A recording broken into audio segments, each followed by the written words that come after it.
Se sirvió de los más débiles de la sociedad. Como todos los asesinos en serie, veía a sus víctimas como gente desechable, gente de la que debía deshacerse, como si de basura se tratara. Chikatilo no era ningún solitario, era un hombre de familia, un miembro del Partido Comunista, un abuelo. Tenía un lado oscuro tras su apariencia normal. Para él era un juego. De la misma manera que otros iban a jugar a las cartas, él jugaba a asesinar.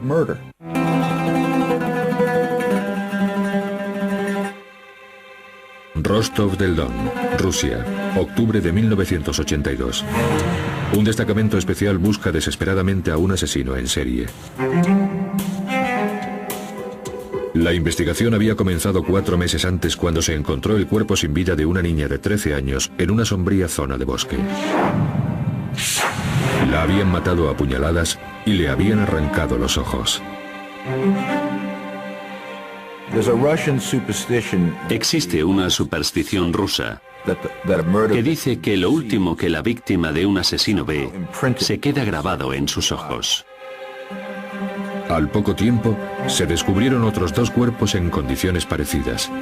Habían abusado sexualmente de las 3. Todos los cuerpos se encontraron en el bosque cerca de las vías del tren, de las zonas de Okabrisky y Sakti. Al principio, la naturaleza cruel y ritualista de los asesinatos llevó a la policía a sospechar que se estaban llevando a cabo cultos satánicos o que un grupo de gente estaba recolectando órganos para trasplantes.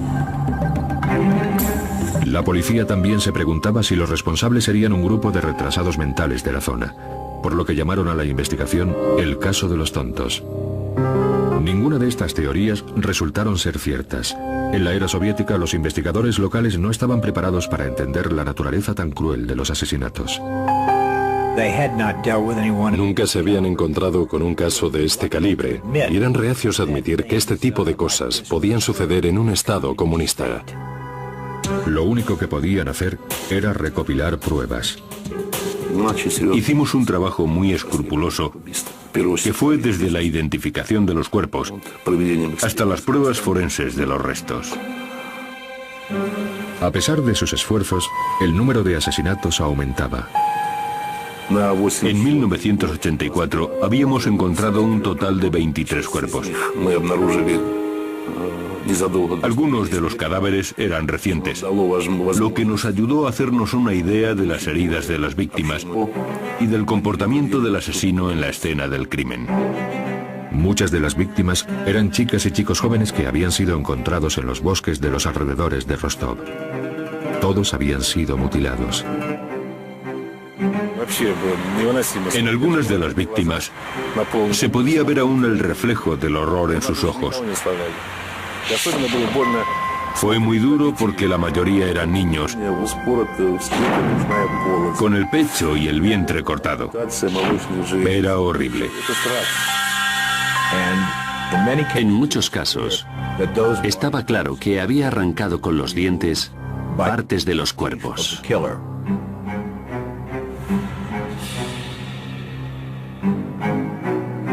Muchos de estos cadáveres se encontraron cerca de estaciones de trenes y autobuses, lo que indicaba que el asesino era una persona que utilizaba los medios de transporte soviéticos muy a menudo. A pesar de que un asesino en serie andaba suelto, la policía y el Partido Comunista Soviéticos controlaron los medios de comunicación y se negaron a difundir información al respecto. Como no había información, se empezaron a extender rumores por la zona. Se hablaba de limusinas negras del gobierno que se llevaban a algunos niños al campo. Pero, a falta de información verdadera, estos niños desaparecían y nadie sabía dónde estaban. Sin sospechosos firmes, la policía de Rostov inició una búsqueda de gran alcance, arrestando a todo tipo de personas susceptibles. Se llevó a cabo una amplia búsqueda para la que desplegaron a docenas de detectives con el fin de encontrar a los sospechosos. Sin embargo, durante 8 años el asesino permaneció suelto. Al principio, sus víctimas tendían a ser mujeres de dudosa reputación, pero con el tiempo empezó a asesinar a chicos, niños inocentes y cualquiera al que pudiera atraer y matar.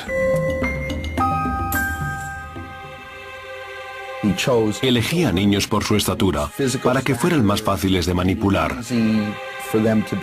Y también elegía prostitutas porque eran las que estaban más dispuestas a irse con un extraño. La policía centró su atención en estaciones de transporte. Pusieron a los oficiales de policía más destacados en casi todas las estaciones de trenes y autobuses. Las estaciones más grandes estaban patrulladas por policías con uniforme. Intentábamos jugar con las emociones del asesino para llevarle así a zonas más aisladas. Se destinó a policías secretos a esas zonas aisladas para vigilar. A principios de noviembre, la estrategia dio sus primeros frutos. Un detective de paisano que vigilaba una solitaria estación de tren había visto a un hombre que venía del bosque. El oficial vio una mancha de sangre en su carrillo y lo que parecía ser un corte profundo en su dedo. Según el policía que le observaba, el sospechoso se limpió los zapatos y el abrigo. El policía de paisano le pidió la documentación. Se identificó como Andrei Chikatilo, un abuelo de 54 años y un miembro leal al Partido Comunista. El policía no tenía suficientes motivos para arrestar a Chikatilo. No obstante, dejó constancia por escrito del incidente. 24 horas más tarde, un transeúnte descubrió el cuerpo de una chica en esa misma zona. Ocurrió al día siguiente en que el policía paró a Chikatilo en el andén. El cuerpo tenía las mismas heridas que los otros. Inmediatamente el jefe de policía pidió los archivos de todos los sospechosos en las últimas 24 horas.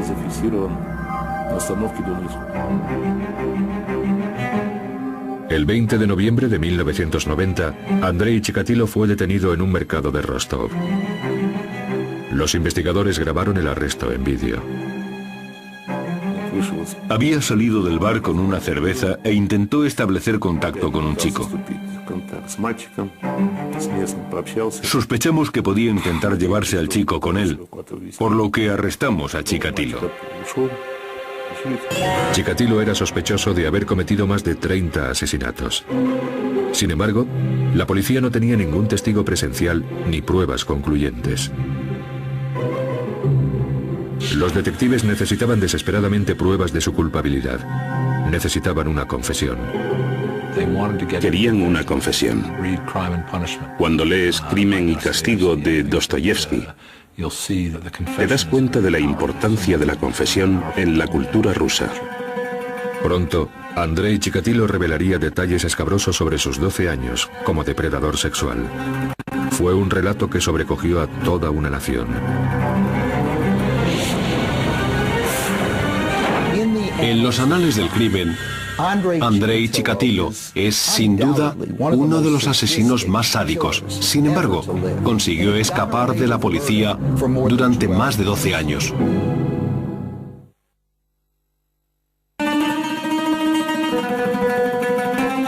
Noviembre de 1990.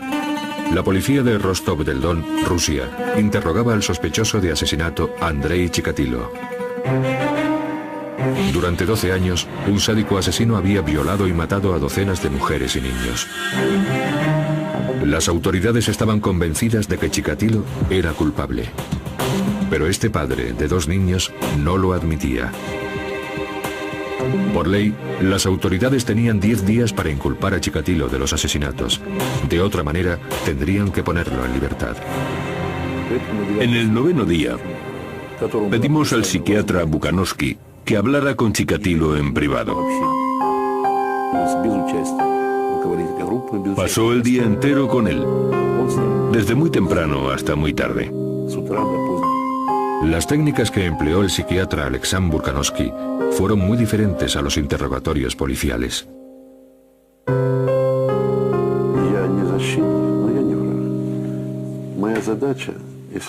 Le expliqué que no era ni su enemigo ni su defensor. En el lenguaje médico no existen las palabras culpable o mal. Yo no era juez, simplemente médico. Chikatilo se abrió con Bukanovsky. Tras varias horas de conversación, empezó a confesar sus crímenes. Creo que, de alguna manera, quería que le cogieran.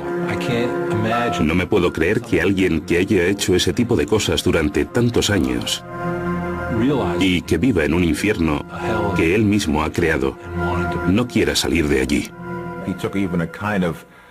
Incluso nos enseñó orgulloso varias de las técnicas que empleaba en el gimnasio del KGB, técnicas en las que utilizaba muñecos que representaban a las víctimas. Chikatilo no solo admitió los 36 asesinatos de los que la policía tenía constancia, sino que también describió otros 17 que la policía no le había atribuido a él. Desde entonces, comenzamos a recopilar pruebas para demostrar su conexión con las otras muertes. Или брюки только спущены? Нет, как, ага, я вот не понял этого.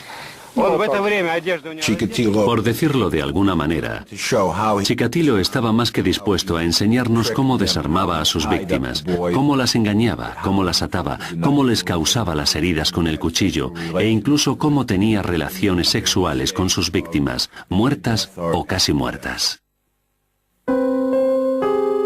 Lo que sabemos de los asesinos en serie es que al principio no te cuentan nada, pero después se empiezan a derrumbar y comienzan a contarte picos y cabos de sus crímenes.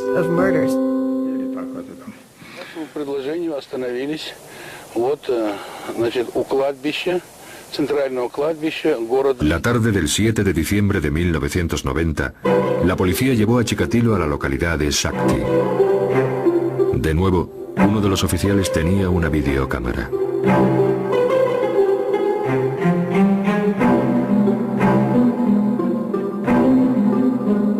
Caminando entre las lápidas de un pequeño cementerio, Chikatilo les llevó hasta una tumba poco profunda y sin nombre.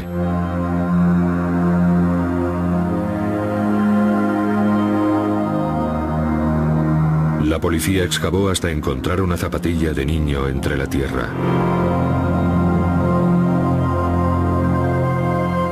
Chikatilo miraba con toda tranquilidad, indiferente a lo que sucedía. Sin embargo, estos horrores sobrecogerían a todo el país. ¿Qué pudo haber creado a este asesino brutal? ¿Cómo pudo haber matado a tantas personas durante tanto tiempo? ¿Qué llevaría a una persona a traspasar esa línea y a convertirse en un criminal en serie de ese tipo?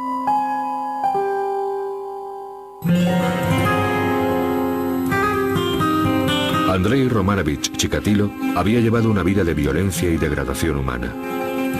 Nació en 1936 en la localidad ucraniana de Yablosnoya. Joseph Stalin gobernaba la Unión Soviética con mano dura y la hambruna devastaba al pueblo ucraniano.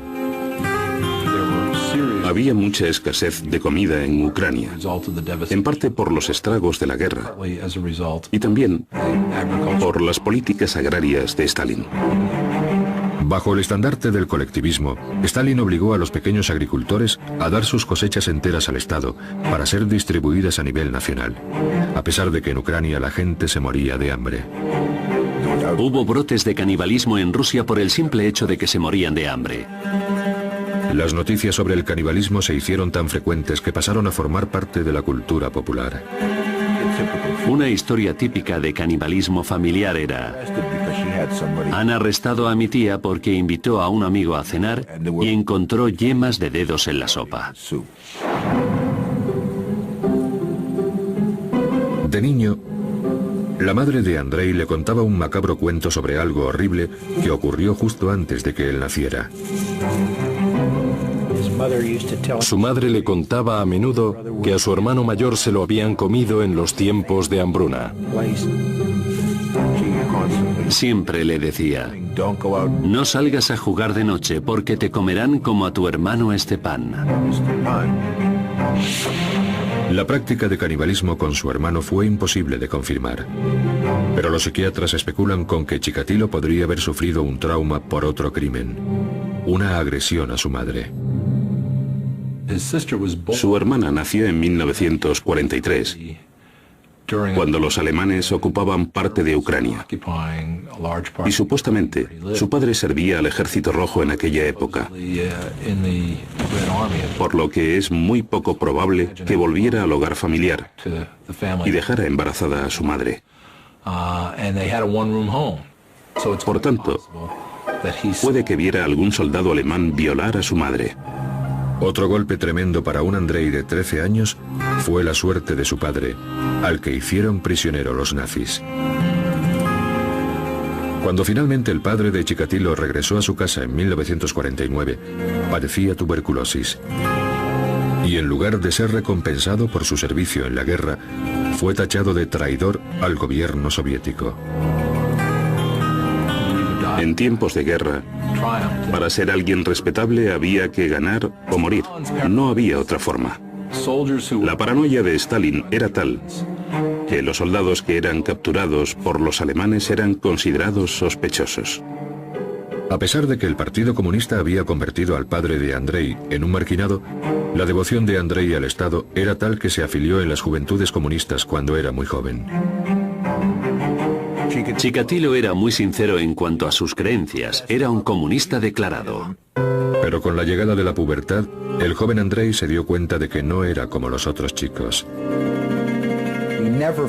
No se llegaba a integrar y se sentía humillado y avergonzado por su poca destreza sexual. Su círculo social estaba formado por chicos más jóvenes que él, con los que se sentía más cómodo porque le entendían mejor. Y también estaba a gusto con gente mayor porque le consideraban un buen chico. De adolescente le gustaban las chicas, pero se sentía humillado cuando era incapaz de realizar el acto sexual. En la cúspide de su atractivo físico, inició una relación con una chica del pueblo. Pero su impotencia destrozó dicha relación y se convirtió en objeto de habladurías. Fue otro insulto más a la frágil imagen que tenía de sí mismo, y también un descubrimiento que le atormentaría el resto de su vida.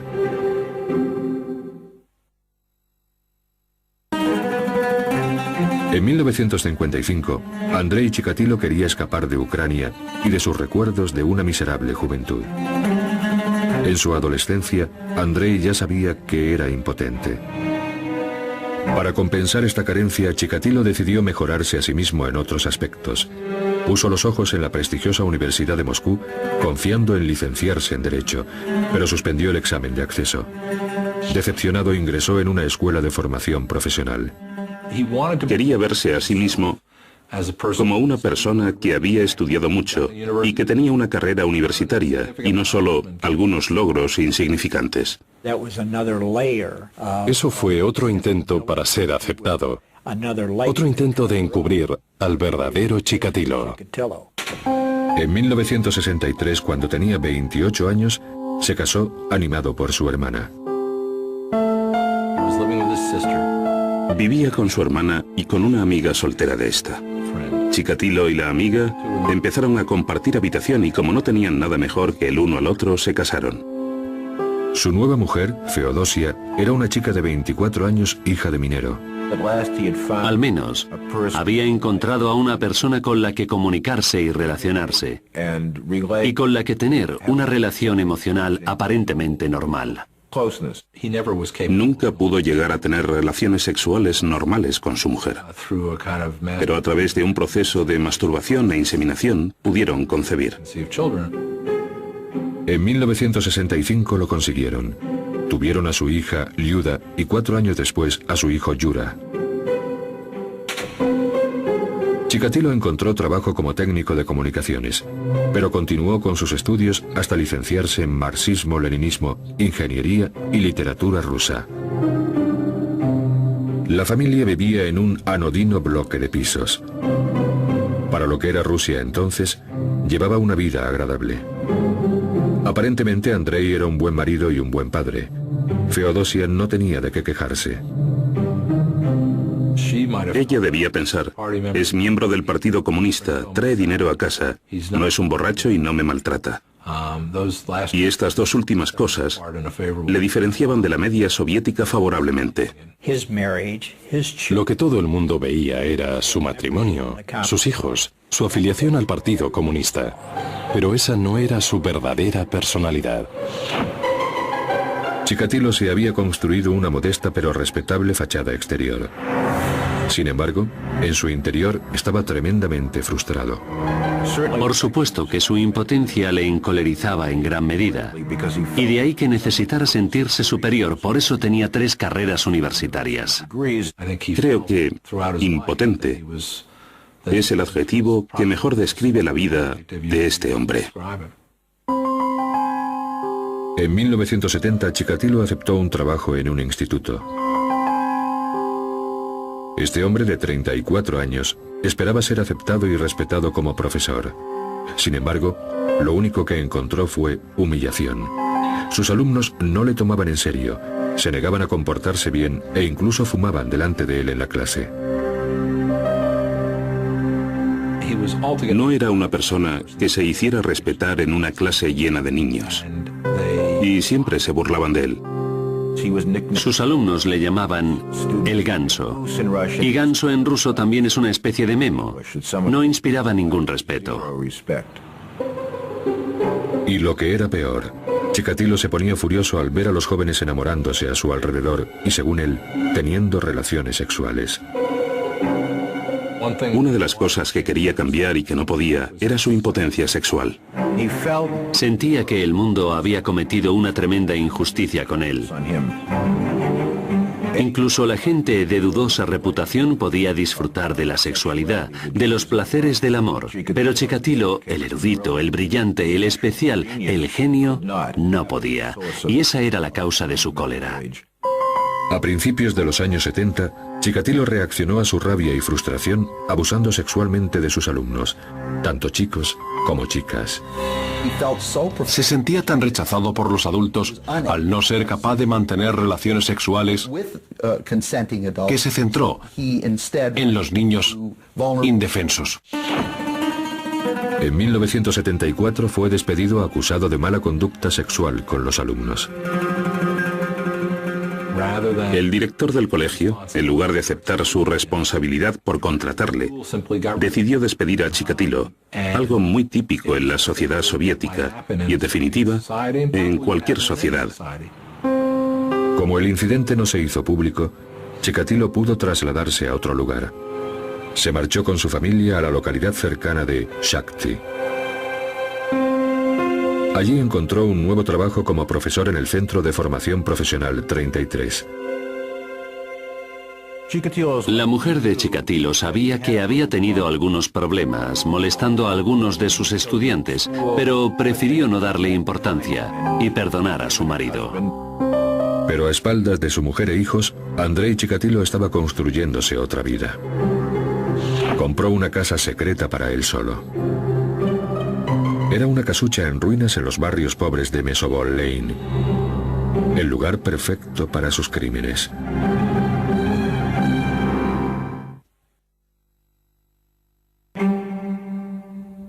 En Shakti, Rusia, Andrei Chikatilo tenía la imagen de un abnegado padre de familia. Sin embargo, su fuero interno estaba lleno de deseos oscuros y criminales. En 1978 empezó a llevar a la práctica dichos sentimientos. Primero, se hizo con una casucha en un barrio marginal. En diciembre llevó allí a una niña de 9 años. Su nombre era Yelena Sakhotnova.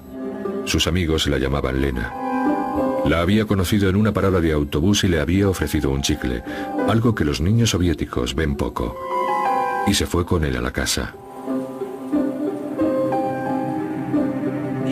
Se topó con esta niña y descubrió con ella que la violencia en el cuerpo de una menor era algo que le excitaba en gran medida.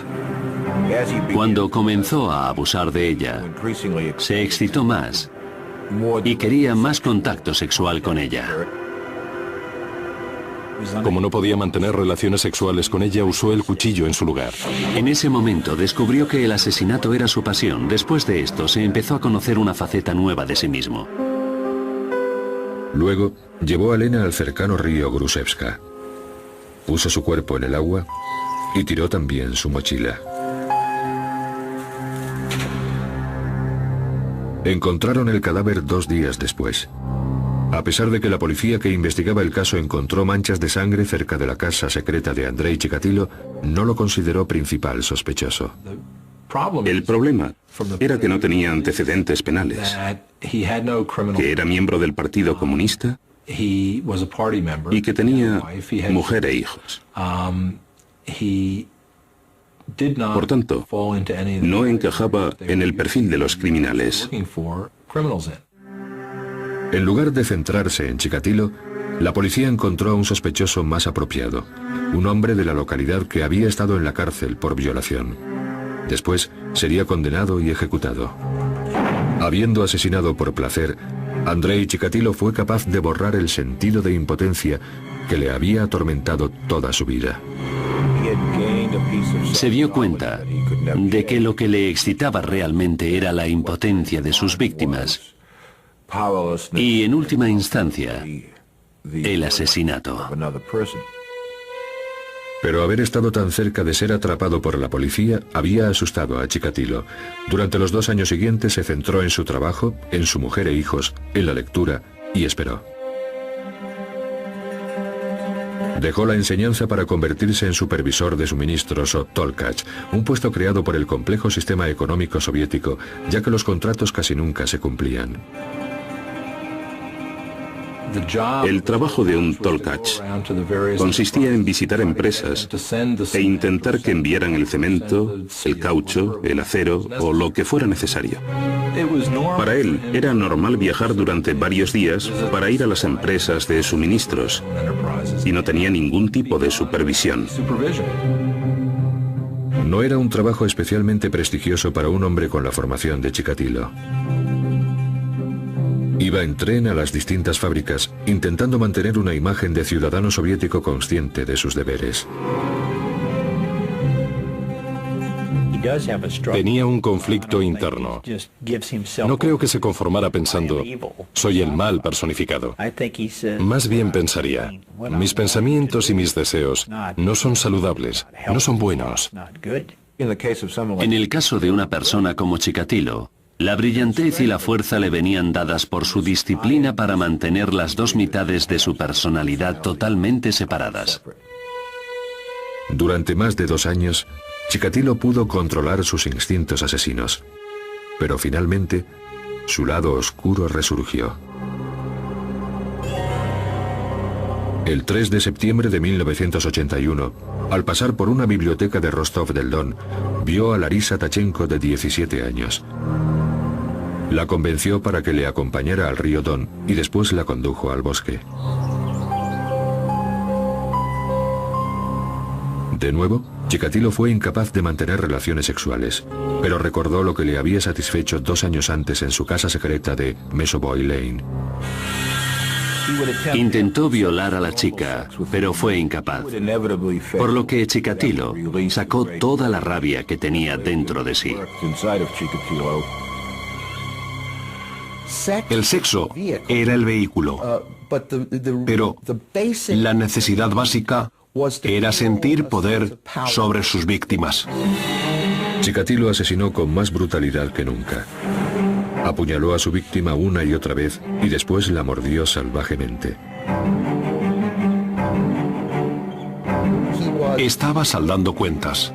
Estaba furioso con la humanidad y sobre todo con las mujeres. Quería vengarse y lo hizo con las personas que más le habían rechazado en su vida, las mujeres. Con su segundo asesinato, la vida normal de Chikatilo se rompió. Como consecuencia de tantos años de frustración, se convirtió en un asesino en serie.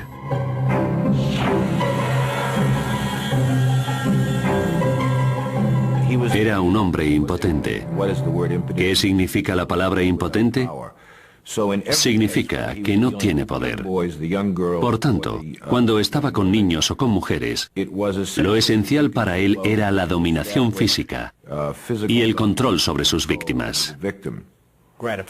La satisfacción se mezcló con la rabia y la hostilidad, y llegó un momento en que no las pudo separar. Matar le excitaba cada vez más, e incluso llegaba a eyacular espontáneamente mientras mutilaba a sus víctimas. Después, cortaba partes del cuerpo de la víctima.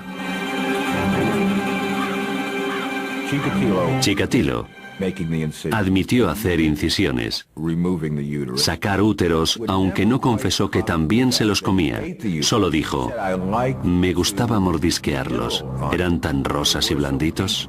Esas fueron sus palabras. Lo que había empezado como una búsqueda de satisfacción sexual se había convertido en numerosos asesinatos, los peores de la historia rusa.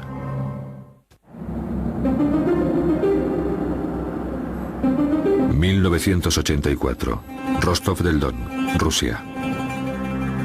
Andrei Chikatilo ya había asesinado a 23 personas. Tras estos brutales asesinatos, la policía empezó a hacer preguntas a cualquiera que les pareciera sospechoso.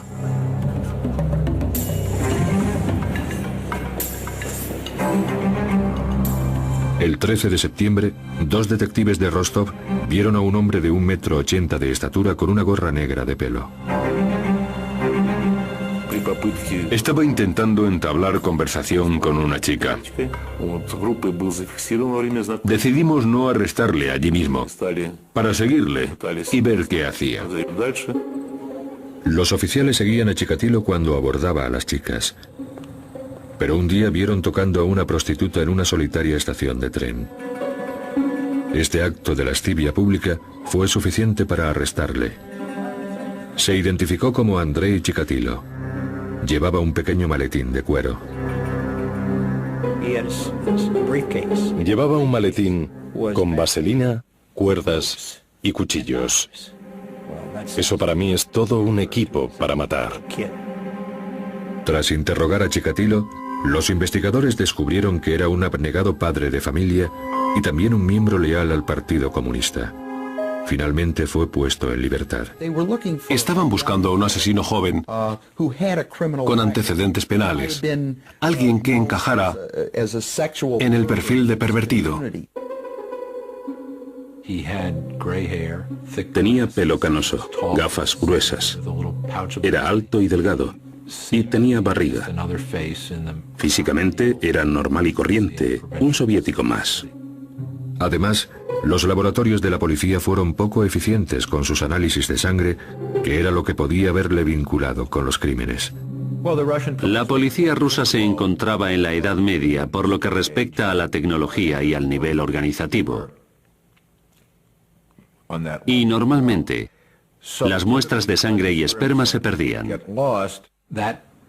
Eso es un ejemplo de las carencias de la ciencia y de las capacidades productivas soviéticas. Chikatilo era libre para matar de nuevo. La policía estaba deseando poner fin a los crímenes, por lo que decidieron probar una técnica criminológica estadounidense: los perfiles psicológicos. El psiquiatra Alexander Bukanovsky fue contratado para crear un retrato psicológico del asesino.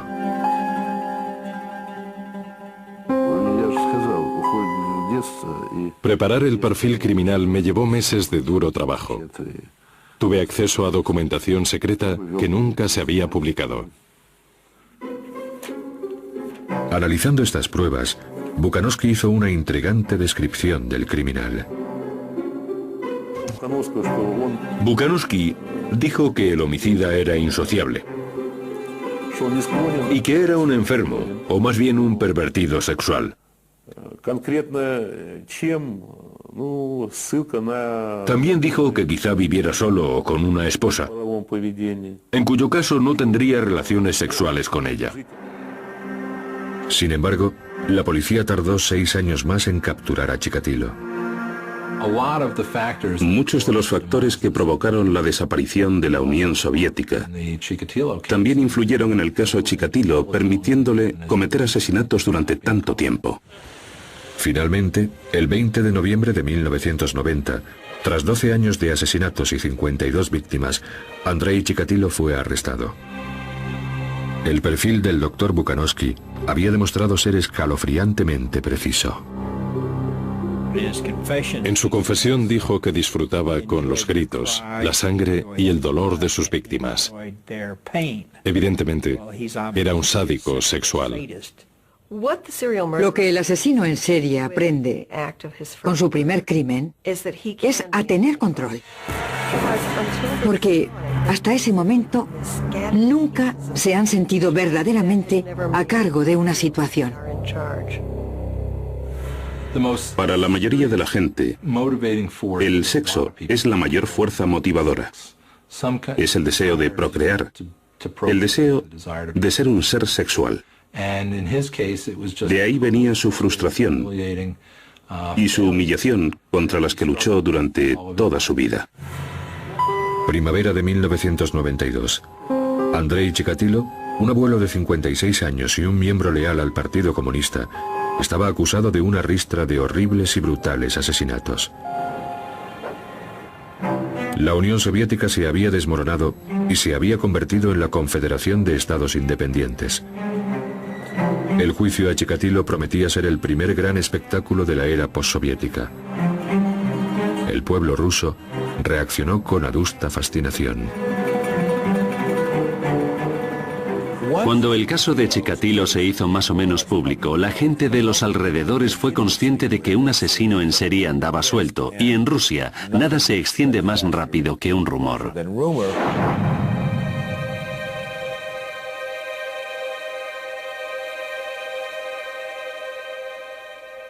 Pronto empezarían a llamar a Chikatilo el carnicero de Rostov.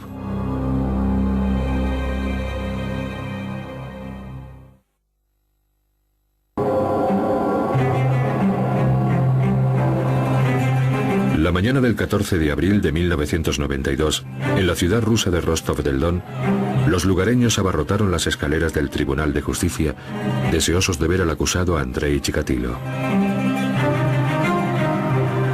Durante meses, los periódicos se habían referido a él como el Destripador Rojo o el Carnicero de Rostov. Chikatilo llevaba una camisa de las Olimpiadas que le habían facilitado en el juzgado. Y le habían rapado la cabeza, algo que se hacía normalmente para evitar piojos. Cuando comenzó el juicio, parecía más un circo que un juicio por asesinato. Estaba en una jaula de hierro grande para protegerle de los padres de las víctimas.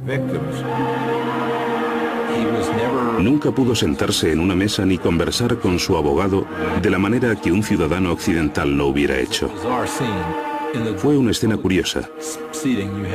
En los asientos públicos se encontraban las familias de las víctimas que querían verle ejecutado. Y si hubieran podido hacerlo ellos mismos, lo habrían hecho. La reacción de los padres de las víctimas fue comprensiblemente muy dura. Cuando lo vieron en la jaula, la gente gritaba: «Dejádnoslo a nosotros». Pero ¿qué se podía esperar de unos padres que habían perdido a sus hijos por culpa de este hombre? Al otro lado de la sala se encontraba el juez Leonid Kusanov, flanqueado por ciudadanos ordinarios, o el equivalente ruso al jurado occidental. El juez leyó la lista de los cargos.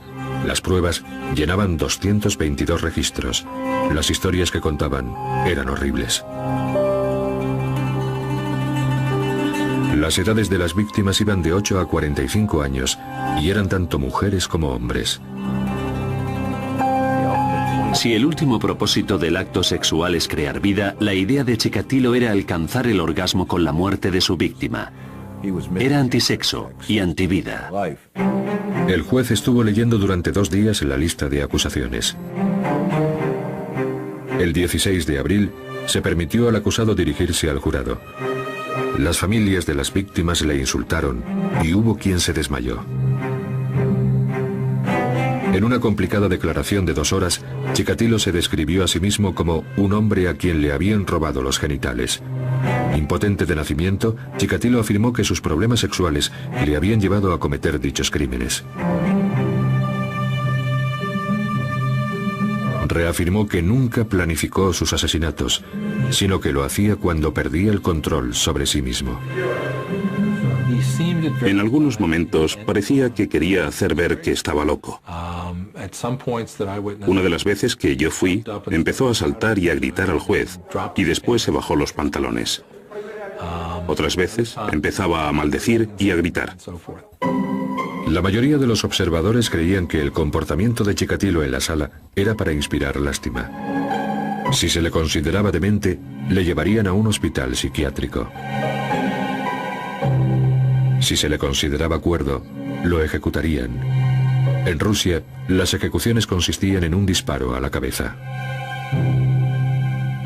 La definición de cordura y demencia desde un punto de vista legal es cuando la persona en cuestión puede diferenciar el bien y el mal. Esta es una definición internacional válida también en la Unión Soviética. El juicio duró 6 meses. En él, Chikatilo se presentó como una víctima desgraciada de la indiferencia y una metáfora horrible del fallido experimento social que fue Rusia. En su defensa, culpó a Stalin, a sus padres, al canibalismo provocado por la hambruna, al Partido Comunista e incluso a su tipo de sangre. La acusación llegó a afirmar que Andrei Chikatilo era el asesino más calculador y diabólico de todos los tiempos. Sus crímenes fueron nauseabundos, pero yo no creo que fuera un enfermo mental ni un demente. Era una mala persona, pero no estaba loco. Era muy astuto, pero no loco. El 14 de octubre de 1992 sería el día en que se reconoció a Andrei Chikatilo como un asesino en serie. El juez Leonid Akusanov tardó 2 meses en escribir la sentencia final. Todo el mundo sabía que le iban a condenar. Y todo el mundo conocía la sentencia, pero había mucho interés en seguir todo el proceso.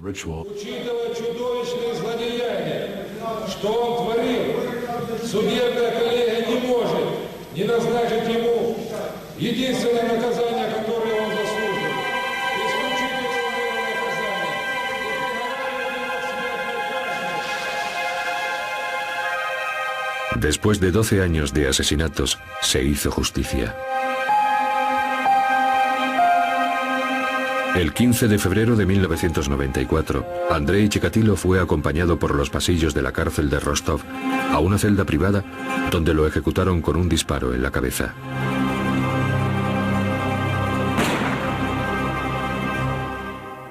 En el período subsiguiente a su ejecución, escritores, periodistas y familias de víctimas intentaron encontrar algunas muestras de humanidad en Andrei Chikatilo. Sin embargo, este hombre que cometió asesinatos tan crueles sigue siendo un misterio.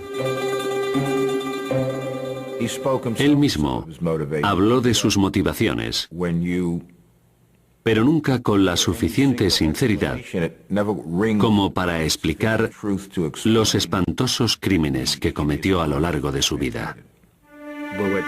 Después de haber visto los cuerpos sin vida de tantas víctimas, creo que es normal que le odie.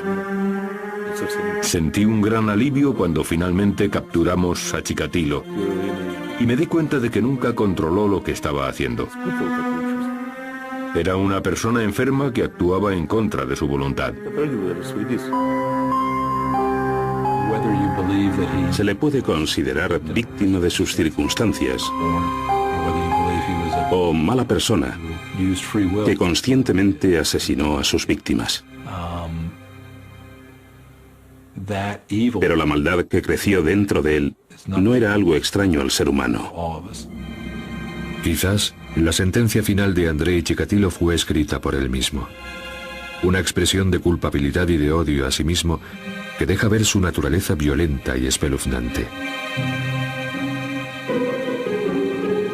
Y ahora, mi cerebro debería hacerse pedazos y examinarse para que no haya otros como yo.